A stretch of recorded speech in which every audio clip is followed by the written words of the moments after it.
Hello, आज हम पढ़ते हैं chapter 1 chemical reaction and equation class 10th का। और क्लास 10th के केमिकल रिएक्शन एंड इक्वेशन में जो हम पढ़ेंगे उसमें है क्या, बेसिकली हम रिएक्शंस के बारे में पढ़ेंगे, कैसे रिएक्शंस को बैलेंस करते हैं और इसके टाइप्स क्या होते हैं उसको हम लोग स्टडी करेंगे। जैसे अगर हम बात करते हैं सबसे पहले रिएक्शंस की, तो रिएक्शंस होता क्या है ना। सबसे पहले अगर हम बात करें रिएक्शन की, तो रिएक्शन होता क्या है। रिएक्शन में यह है कि यदि मोर देन वन सब्सटेंस एक दूसरे से रिएक्ट करके कोई नया प्रोडक्ट का फॉर्मेशन करते हैं तो उसे हम क्या बोलते हैं, रिएक्शंस बोलते हैं, है ना। यानी रिएक्शन क्या होगा, जैसे मान लीजिए ए और बी और ये आपस में रिएक्ट करके कोई नया प्रोडक्ट का फॉर्मेशन कर दिया तो ये क्या कहलाएगा, रिएक्शंस कहलाएगा। लेकिन अगर देखा जाए तो रिएक्शंस बेसिकली दो टाइप्स के होते हैं। एक जो होता है फिजिकल रिएक्शन होता है। कौन सा रिएक्शन, फिजिकल रिएक्शन होता है। और एक होता है दूसरा केमिकल रिएक्शन, है ना। दूसरा क्या होता है, केमिकल रिएक्शन होता है ना। तो दो टाइप के रिएक्शन होते हैं, physical reaction and chemical reaction. लेकिन फिजिकल रिएक्शन और केमिकल रिएक्शन बताने से पहले आप लोगों को मैं बता देना चाहता हूं कि ये साइंस का फर्स्ट चैप्टर है क्लास 10th के लिए, और ये मेरी वीडियो आती रहेगी। लेकिन अगर ये वीडियो आपको पसंद आए तो आप इसे सब्सक्राइब और शेयर करना न भूलें। तो आते हैं हम फिजिकल रिएक्शन में।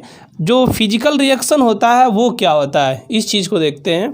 फर्स्ट फिजिकल रिएक्शन को, है ना, फिजिकल रिएक्शन को हम देखते हैं क्या होता है फिजिकल रिएक्शन।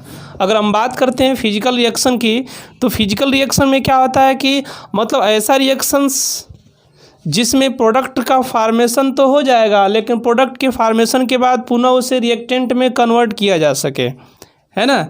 यानी ऐसा रिएक्शन, जैसे मान लीजिए हमने ए लिया और बी लिया, और ए और बी से हमने प्रोडक्ट का फार्मेशन किया, लेकिन प्रोडक्ट को फिर रिएक्टेंट में यदि कन्वर्ट किया जा सके, है ना, तो उस रिएक्शन को हम क्या बोलेंगे, फिजिकल रिएक्शन हम कहेंगे, है ना। तो फिजिकल रिएक्शन में क्या हो सकता है, जैसे मान लीजिए हमने आइस लिया और आइस को हमने किस में कन्वर्ट किया, वाटर में, और वाटर को फिर हम किस में कन्वर्ट कर सकते हैं, आइस में।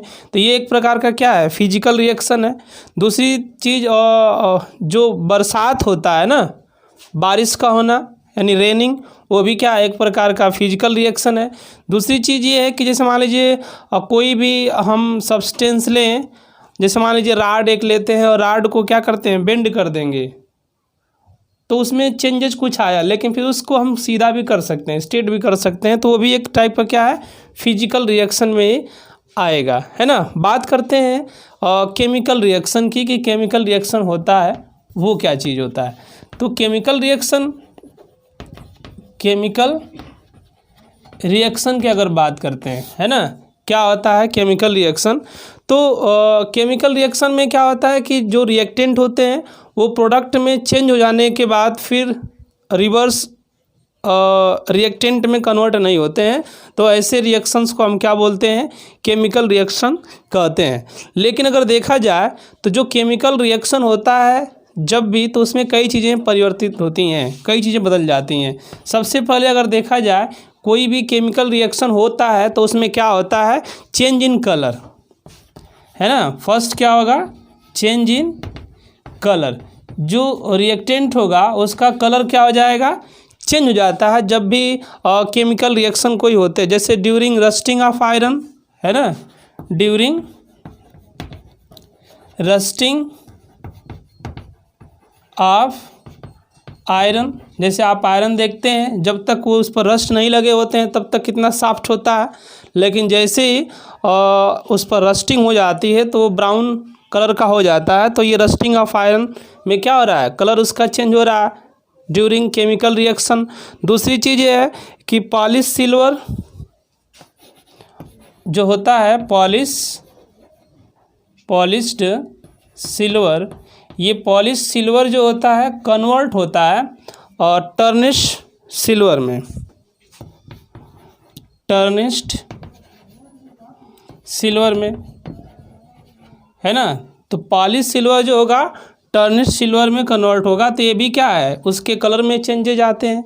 दूसरी चीज़ अगर जैसे हम बात करें, जैसे मान लीजिए हम सिल्वर लेते हैं, ये सिल्वर है, सिल्वर को जब भी हम H2S में फ्लो कराते हैं इन प्रेजेंस ऑफ O2 तो ये टार्निश सिल्वर में कन्वर्ट हो जाता है और 2Ag2S+2H2O, तो ये टर्निश सिल्वर में क्या हो जाएगा, कन्वर्ट हो जाएगा। तो इस तरीके से क्या होता है कि केमिकल रिएक्शन के दौरान केमिकल चेंजेस यानी कलर में चेंजेस आते हैं। दूसरी चीज़ ये है कि जब भी कोई भी केमिकल रिएक्शन होता है तो change in state, change in state है ना, जब भी कोई केमिकल रिएक्शन होता है तो उसका स्टेट क्या हो जाता है, चेंज हो जाता है।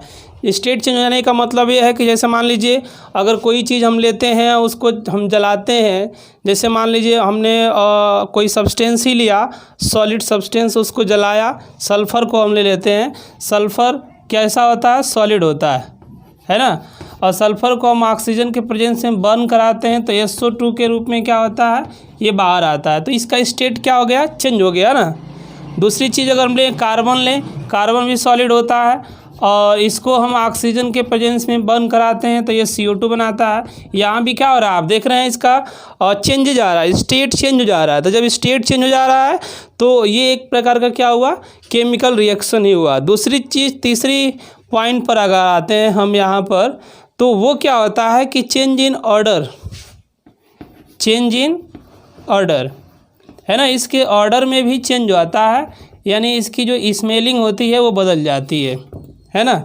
तो स्मेलिंग बदलने का मतलब जैसे मान लीजिए जो फूड होता है, फूड को हम रख देते हैं तो वो ड्यूरिंग केमिकल रिएक्शन है ना, उसके अंदर क्या होते हैं, केमिकल रिएक्शन होते हैं और वो केमिकल रिएक्शन के दौरान वो क्या हो जाता है, स्पॉइल्ड हो जाता है ना, फूड ख़राब हो जाता है।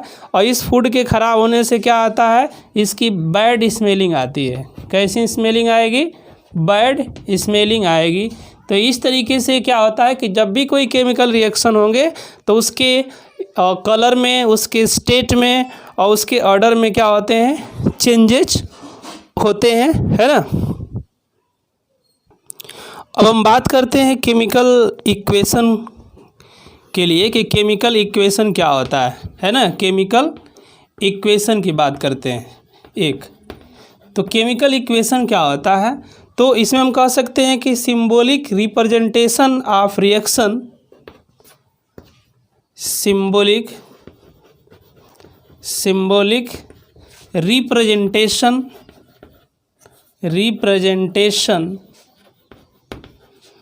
Of reactants and products, reactants and products during reaction known as chemical equation, chemical equation है ना। केमिकल इक्वेशन है क्या कि जो भी हम सिंबॉलिक रिप्रेजेंटेशन करते हैं रिएक्टेंट और प्रोडक्ट को, तो उसी रिएक्टेंट और प्रोडक्ट का सिंबॉलिक रिप्रेजेंटेशन ही क्या कहलाता है, केमिकल इक्वेशन कहलाता है। जैसे अगर हम कोई केमिकल इक्वेशन लें, जैसे मान लीजिए हम लेते हैं एक केमिकल इक्वेशन, जैसे हमने लिया हाइड्रोक्लोरिक एसिड, अरे ये लेते हैं सोडियम हाइड्रोक्साइड लेते हैं, सोडियम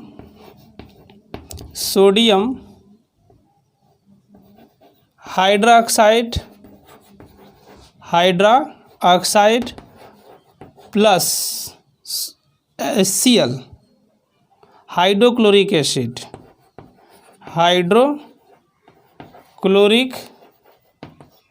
एसिड, तो ये क्या बनाता है, जब रिएक्शन होता है तो इस रिएक्शन के दौरान ये फॉर्म करेगा सोडियम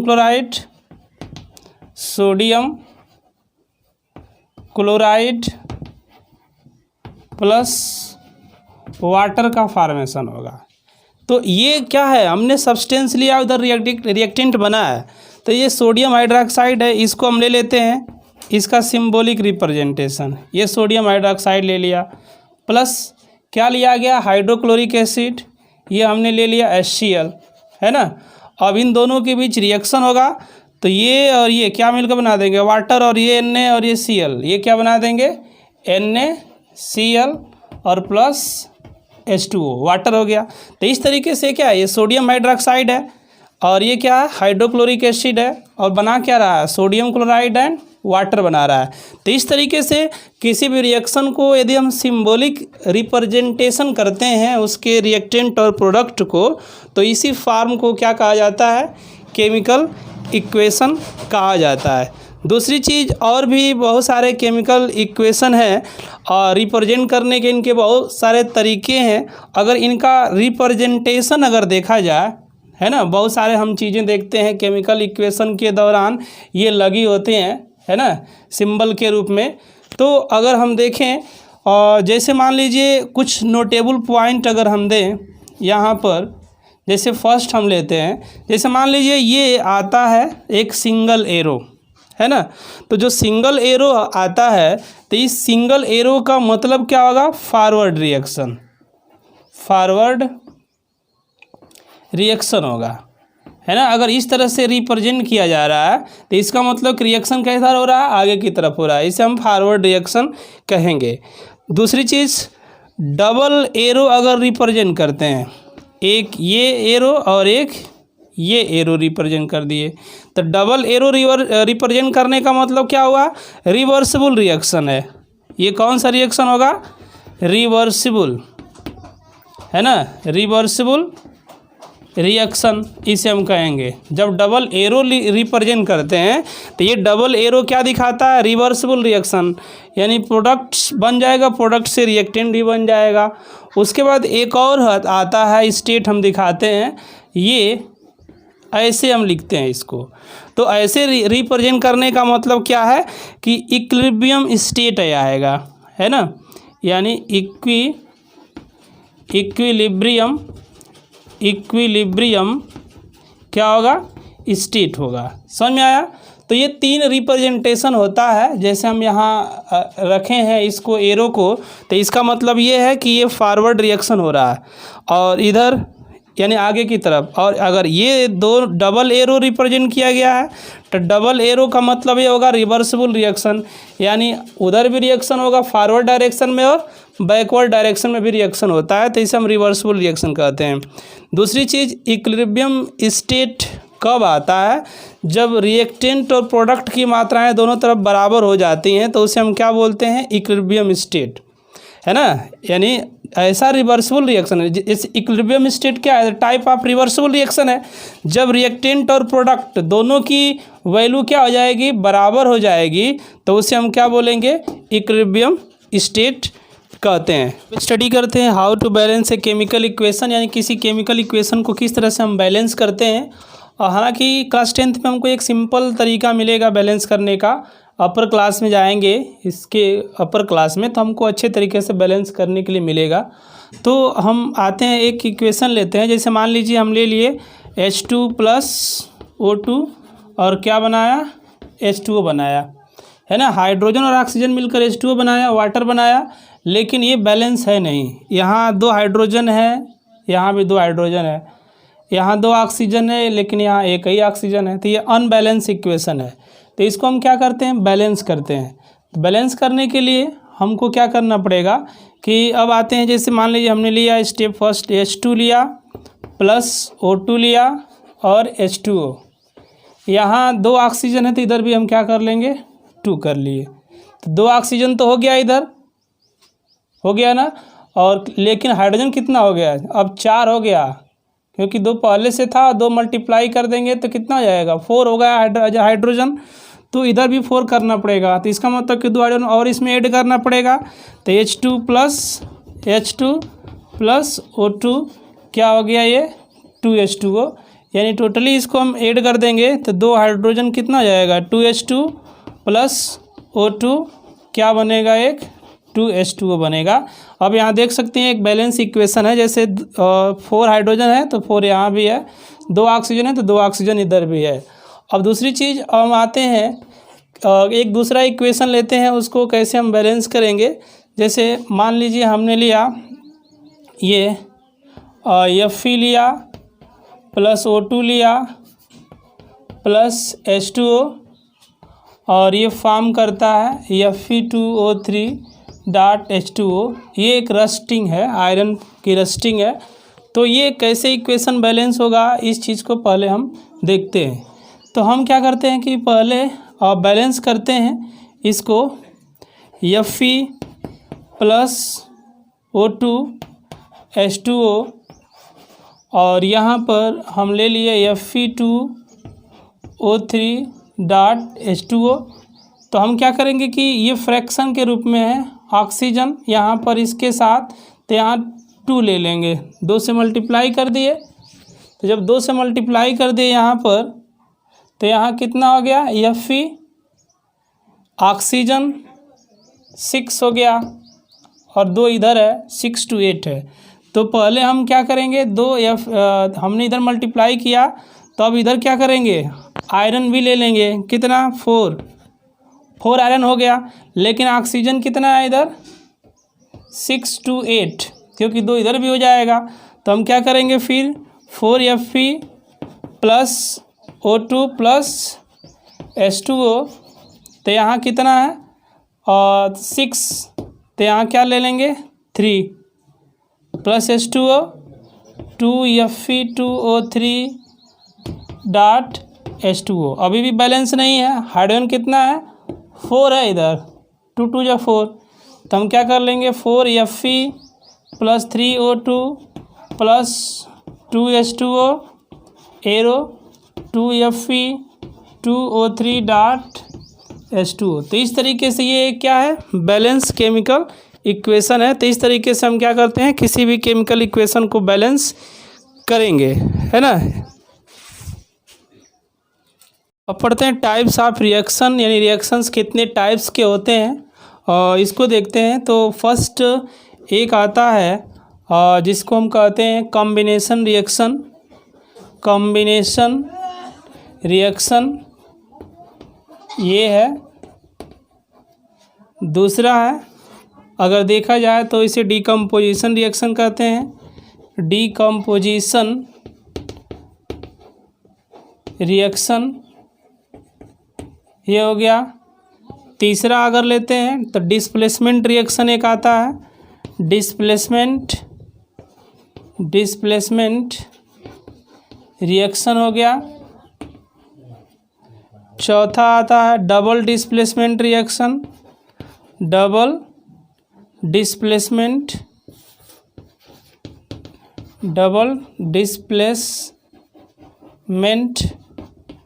रिएक्शन। और उसके बाद एक आता है रिडॉक्स रिएक्शन। तो इस तरीके से हम क्या देखते हैं कि ये 5 टाइप का मेन जो रिएक्शन है हमको इस क्लास में पढ़ना है, नहीं क्लास 10th में। तो पहले हम पढ़ते हैं, स्टडी करते हैं कॉम्बिनेशन रिएक्शन क्या होता है ना। फर्स्ट आते हैं कॉम्बिनेशन रिएक्शन, है ना, कॉम्बिनेशन रिएक्शन। अब जो कॉम्बिनेशन रिएक्शन है नाम से ही क्लियर है कि इसमें when 2 or more reactants undergoes chemical reaction to form a single product is known as combination reaction, है ना। तो इसमें क्या होता है कि when 2 or more reactants, when 2 or more reactants undergoes chemical reaction,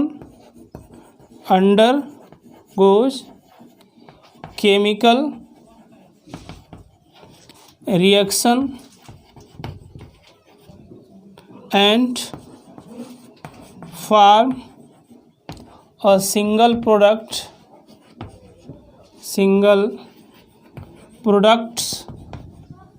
known as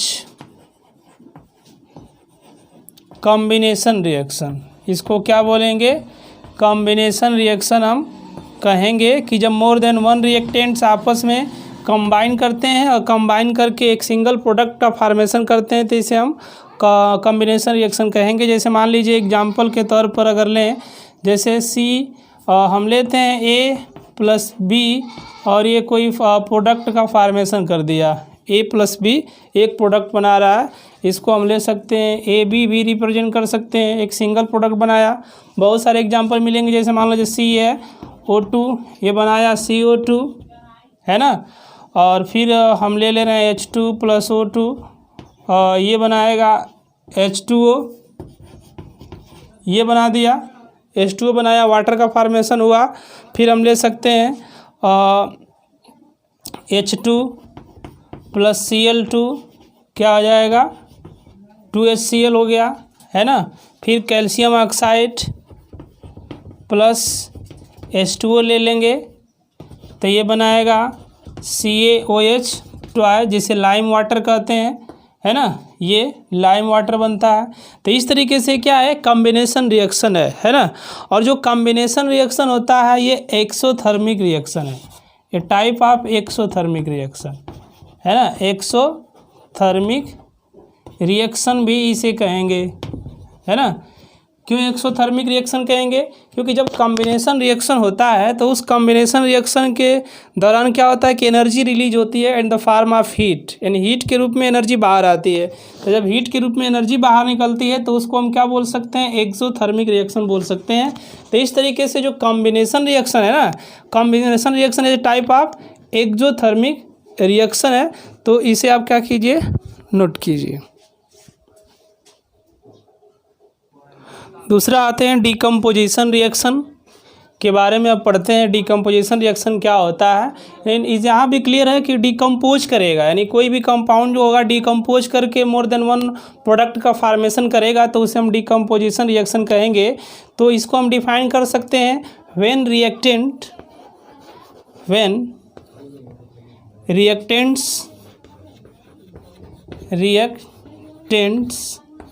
on application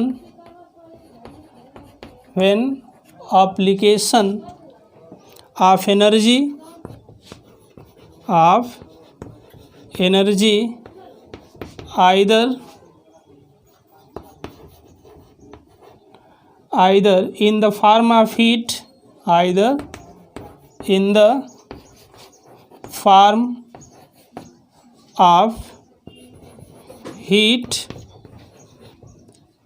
or light,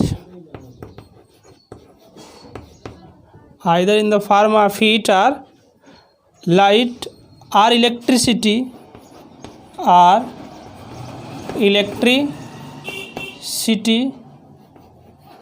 breaks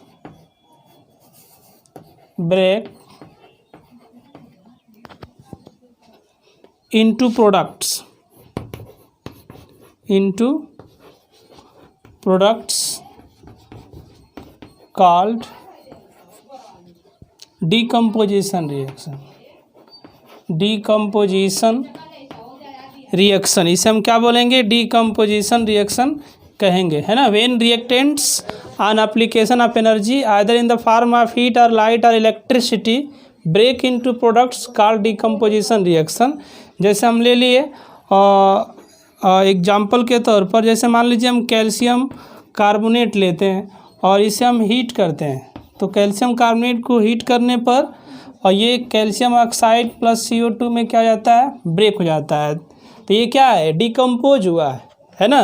तो ये थर्मल डिकम्पोजिशन हो गया। वहीं अगर हम देखें 2AgCl ले लिए और 2AgCl पर सनलाइट जैसे ही पड़ता है तो ये जो होता है ब्रेक हो जाता है 2Ag में और प्लस Cl2 में।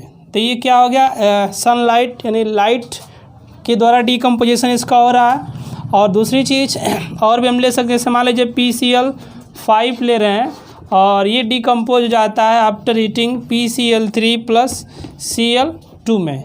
तो इस तरीके से ये क्या है डिकम्पोजिशन रिएक्शन एक है जिसमें जो रिएक्टेंट्स होते हैं डिकम्पोज करके प्रोडक्ट का फॉर्मेशन करते हैं। और ये जो रिएक्शन होता है एक एंडोथर्मिक प्रोसेस होता है। क्या होता है एंडोथर्मिक प्रोसेस होता है। अब एंडोथर्मिक प्रोसेस में होगा क्या कि ड्यूरिंग एंडोथर्मिक प्रोसेस एनर्जी जो होता है वो लगता है इसे ब्रेक करने में, एनर्जी यहाँ दिया जा रहा है। जब एनर्जी दिया जा रहा है तो इसे क्या बोलेंगे, एंडोथर्मिक प्रोसेस बोलेंगे। इसके पहले कॉम्बिनेशन रिएक्शन में था एनर्जी रिलीज हो रही थी, यहाँ पर क्या हो रहा था, एनर्जी लग रहा है। तो जब एनर्जी लग रहा है तो इसे हम क्या बोलेंगे, एंडोथर्मिक प्रोसेस। तो जो डिकम्पोजिशन रिएक्शन है ये टाइप ऑफ एंडोथर्मिक रिएक्शन है।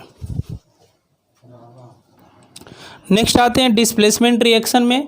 अब डिस्प्लेसमेंट रिएक्शन में क्या होता है कि जो मोर रिएक्टिव एलिमेंट होता है लेस रिएक्टिव एलिमेंट को क्या करता है, उसके कंपाउंड से डिस्प्लेस कर देता है, तो इसे डिस्प्लेसमेंट रिएक्शन हम कहेंगे। तो इसमें हम इसको डिफाइन कर सकते हैं more reactive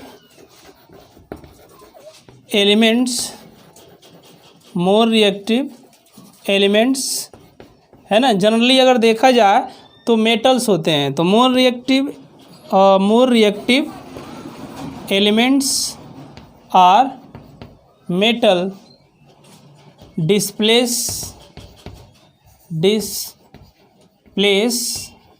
less reactive elements or metals, है ना। इस रिएक्शन में क्या होता है कि जो मोर रिएक्टिव एलिमेंट्स होता है लेस रिएक्टिव एलिमेंट को क्या करता है, डिस्प्लेस कर देता है। जैसे एग्जांपल के तौर पर हम कॉपर सल्फेट लेते हैं और जिंक लेते हैं। तो कॉपर सल्फेट में अगर जिंक की बात करें तो इलेक्ट्रोकेमिकल एक सीरीज होती है, उस इलेक्ट्रोकेमिकल सीरीज में जिंक का जो पोजीशन है ना कॉपर से एबव होता है, इसका मतलब कि जिंक मोर रिएक्टिव होगा। तो ये क्या करता है कि कॉपर को डिस्प्लेस कर देता है और बना लेता है ZnSO4+ Cu फार्म कर लेगा यहाँ पर, है ना। तो इसे हम डिस्प्लेसमेंट रिएक्शन कहेंगे। दूसरी चीज़ और भी हम ले सकते हैं इसमें डिस्प्लेसमेंट रिएक्शन में कि अगर हम CuSO4 लें यहाँ पर और प्लस हम Fe लेते हैं, तो Fe भी क्या होता है, कॉपर से मोर रिएक्टिव होता है। तो ये Fe कॉपर को रिप्लेस कर देगा और बनाएगा FeSO4+ Cu। तो ये जो रिएक्शन है एक टाइप ऑफ डिस्प्लेसमेंट रिएक्शन है, जिसमें मोर रिएक्टिव एलिमेंट क्या करता है, लेस रिएक्टिव एलिमेंट को डिस्प्लेस कर रहा है। वहीं अगर एक चौथा आते हैं रिएक्शन जिसको बोलते हैं double displacement reaction. Double displacement reaction एक आता है, फोर्थ जो कैटेगरी है रिएक्शन की। तो डबल डिस्प्लेसमेंट रिएक्शन क्या है, इसमें क्या होता है कि जो आयन होते हैं रिएक्टेंट के वो एक्सचेंज होते हैं, है ना। ए reaction involving the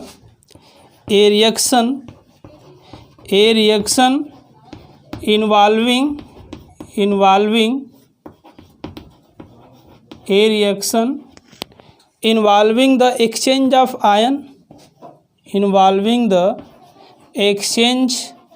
of ion between reactants is termed as double displacement reaction,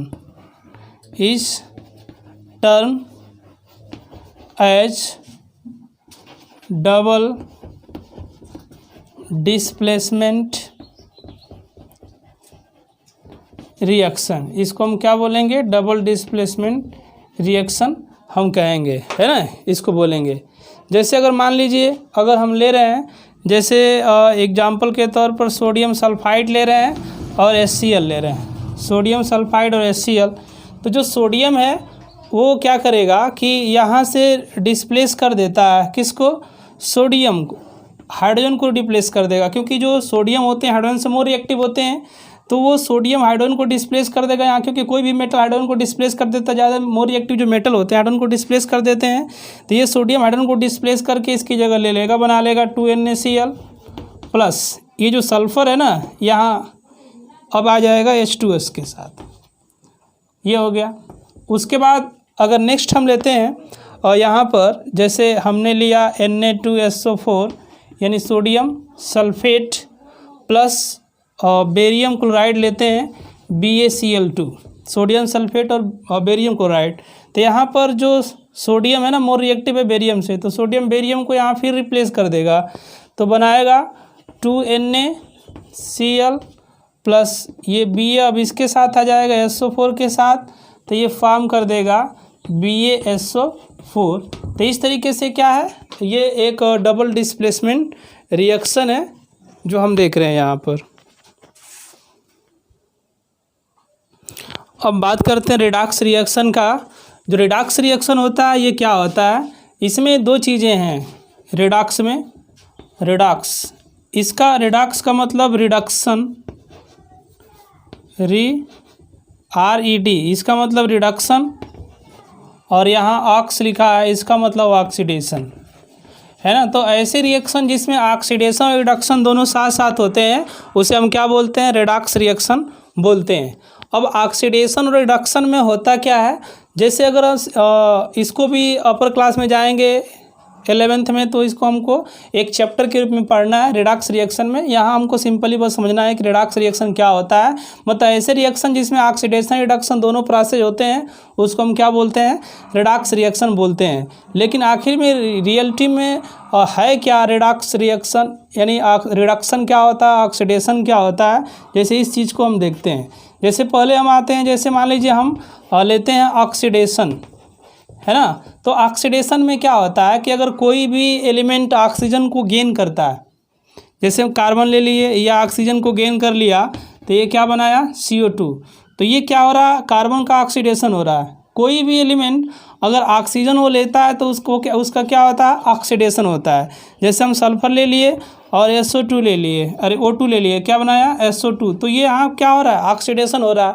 दूसरी चीज़ यानी यहाँ क्या हो रहा है, यानी गेन ऑफ O2, यानी ऑक्सीजन को गेन कर रहा है, तो ये क्या कहलाएगा, ऑक्सीडेशन कहलाएगा। दूसरी चीज़ लॉस ऑफ इलेक्ट्रॉन भी ऑक्सीडेशन ही होता है।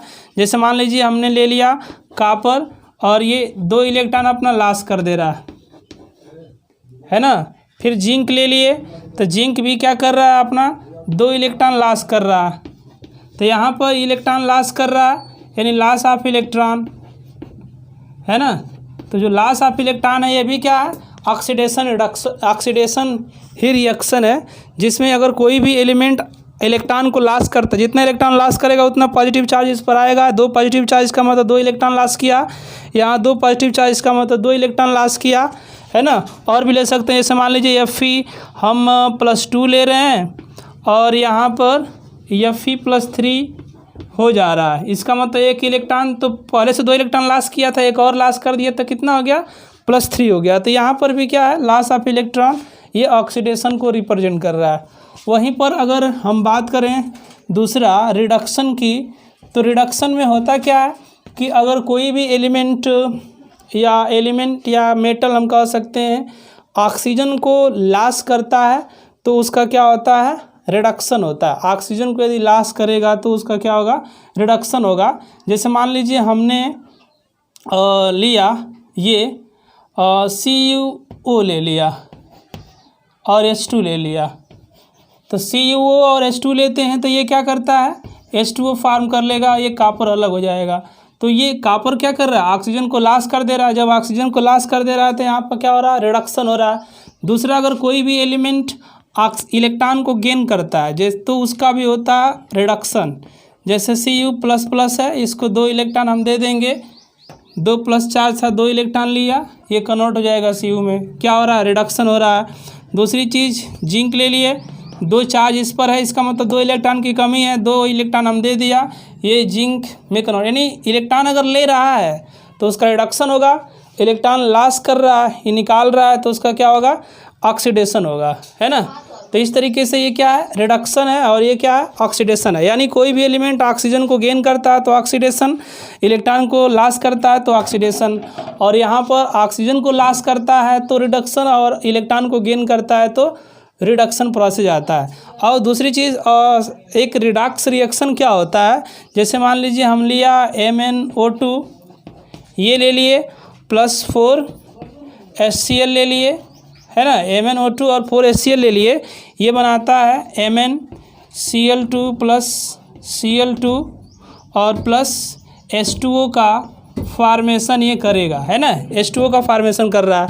तो यहाँ पर हो क्या रहा है कि जो ऑक्सीजन MnO2 है और यहाँ पर हम अगर लें तो Mn से Mn में कन्वर्ट हो रहा है, और ऑक्सीजन की बात अगर ये क्लोरीन Cl2 में कन्वर्ट हो रहा है। तो हो क्या रहा है यहाँ पर, जैसे इस पर चार्ज आता है, इस पर पढ़ेंगे अगले क्लास में, इसका ऑक्सीडेशन नंबर +4 आएगा, यहाँ पर ऑक्सीडेशन नंबर +2 आएगा।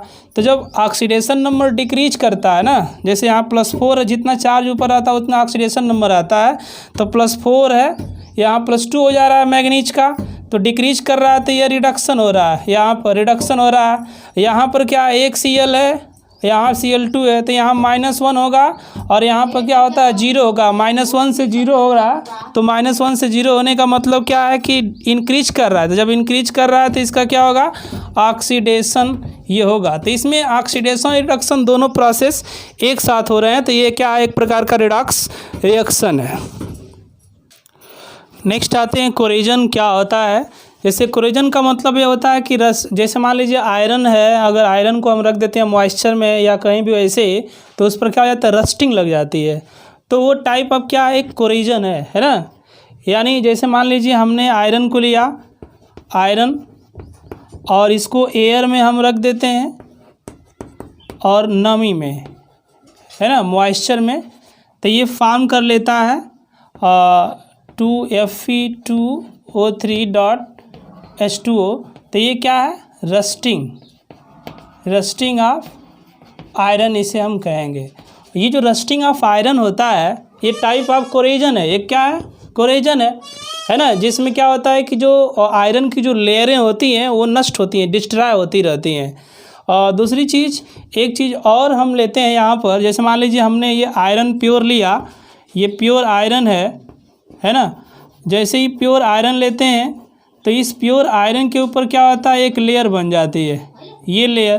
तो ये जो लेयर होती है ना, ये किसकी होती है, Fe2O3.H2O की होती है, और ये क्या होता है, आयरन होता है।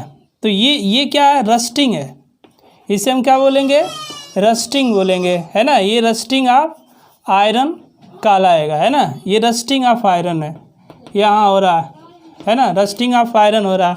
दूसरी चीज़, अगर मान लीजिए नेक्स्ट अगर हम लें जैसे कापर लेते हैं, Cu और H2O, ये भी क्या करता है कि CO2O2 के प्रेजेंस में, यानी एयर के प्रेजेंस में, ये ग्रीन कलर में कन्वर्ट हो जा रहा है, यानी COOH ट्वाइस में ये कन्वर्ट हो जाता है, CuCO3 बनाता है।